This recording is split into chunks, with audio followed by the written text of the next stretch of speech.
জগত সভালৈ অসমীয়া ভাষা।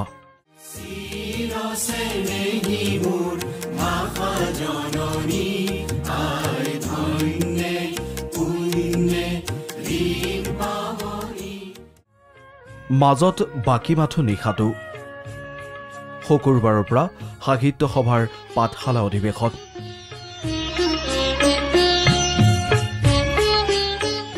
অসমীয়া ভাষাই ধ্ৰুপদী মৰ্যাদা লাভ কৰাৰ পাছত এইখনেই প্ৰথম অসম সাহিত্য সভাৰ অধিৱেশন। ভট্টদেৱ সমন্বয় ক্ষেত্ৰত 5 দিনীয়াকৈ হ'ব লগা সপ্তদিতম দ্বিবাৰ্ষিক অধিৱেশনৰ অতিথিক আদৰিবলৈ সাজু হৈছে পাঠশালাবাসী। সাহিত্য সভাৰ অধিৱেশন উপলক্ষে শুকুৰবাৰৰ পৰা সাহিত্য কাণ্ডাৰীৰে ভৰি পৰিব ভট্টদেৱ সমন্বয় ক্ষেত্ৰ। অসমীয়া ভাষা সাহিত্যৰ সৰ্ববৃহৎ অনুষ্ঠানটোৰ প্ৰস্তুতি এতিয়া অন্তিম পৰ্যায়ত। সাহিত্য সভাৰ এইবাৰৰ অধিৱেশনৰ অন্যতম আকৰ্ষণ হ'ব প্ৰথমবাৰৰ বাবে সংযোজিত বিজ্ঞান মেলা। এইবাৰৰ অধিৱেশনৰ চৰ্চাৰ বিষয় হৈ পৰিছে সমন্বিত জনগোষ্ঠীয় গাঁও। চলিছে অধিৱেশনস্থলীত থলুৱা কৃষ্টি সংস্কৃতিক উজ্বলাই তোলাৰ পৰিকল্পনা।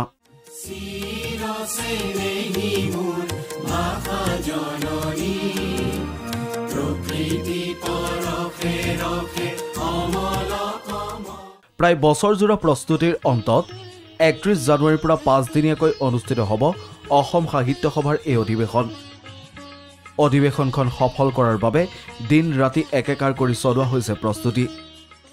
ইতিমধ্যে সমগ্ৰ বজালীৰ ৰাইজে অসমৰ বিভিন্ন প্ৰান্তৰ পৰা আহিবলগীয়া যিখিনি সাহিত্যপ্ৰেমী আছে সেই সাহিত্যপ্ৰেমী আদৰিবলৈ সাজু হৈছে আৰু আমি আশা ৰাখিছোঁ এই যিখন সপ্তদিতম অসম সাহিত্যৰ পাঠশালা বজালী অধিৱেশন, এই অধিৱেশনখন এক ব্যতিক্ৰমী অধিৱেশন হ'ব। অধিৱেশন হ'ব সম্পূৰ্ণ প্লাষ্টিক মুক্ত। অধিৱেশনত নাথাকিব বাণিজ্য মেলা। ইয়াৰ বিপৰীতে অধিৱেশনস্থলীত দেখা যাব বজালী হাট, বিভিন্ন সন্মিলন, গ্ৰন্থমেলা, প্ৰদৰ্শনী। অধিৱেশনত অংশ ল'ব প্ৰায় 5000 প্ৰতিনিধিয়ে। আমি বজালীবাসীয়ে এক ব্যতিক্ৰমী ৰূপত সাহিত্য সভাক তুলি ধৰিবলৈ চেষ্টা কৰিছোঁ।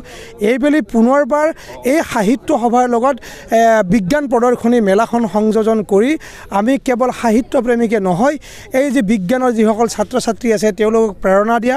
গতিকে বাণিজ্য মেলাৰ পৰিৱৰ্তে বিজ্ঞান মেলা আৰু লগতে আছে বজালী হাট, আৰু বজালী হাটতো বজালীৰ বিভিন্ন প্ৰান্তৰ বিভিন্ন ক্ষেত্ৰৰ যিসকল সৃষ্টিশীল ব্যক্তি, এই সৃষ্টিশীল ব্যক্তিৰে সৃষ্টিকৰ্ম আৰু বিভিন্ন খাদ্য ক্ষেত্ৰৰ পৰা উৎপাদিত বস্তু ইয়াত তুলি ধৰা হ'ব। পাঠশালা অধিৱেশনৰ মূল আকৰ্ষণ হ'ব 87 ফুট উচ্চতাৰ জাপি, বিশাল সাংস্কৃতিক শোভাযাত্ৰা। অধিৱেশনত প্ৰতিদিনে অনুষ্ঠিত হ'ব কবি সন্মিলন, জনগোষ্ঠীয় যুৱ সন্মিলন।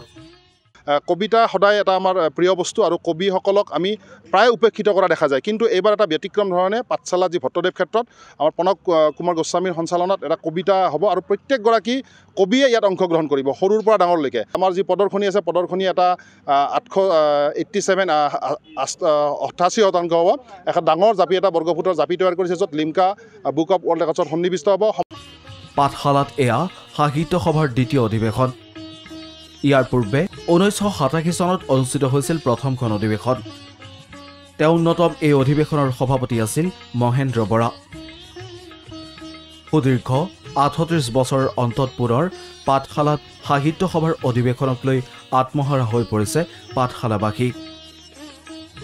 पाठशाला पर मीनाल पाटगिरी सहयोगत न्यूज़ एक्स। अन्नपूर्णा काव घी देश के हर एक खाने को लजीज बनाता है।